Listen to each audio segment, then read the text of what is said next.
Hi weavers, welcome to Vishnuvardhan realistic YouTube channel.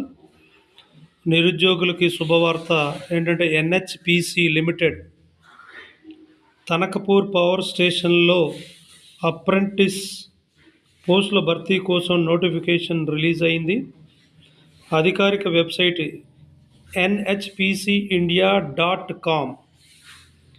Application date starting time 25th May 2024.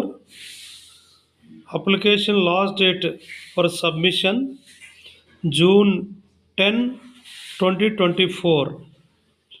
Total vacancies 64. కాబట్టి సంబంధిత ITI trades కలిగినటువంటి వాడు apply చేసుకోవచ్చు. ఇటువంటి మరిన్ని వివరాల కోసం, మరిన్ని అప్డేట్స్ కోసం please subscribe my channel. Please like, share and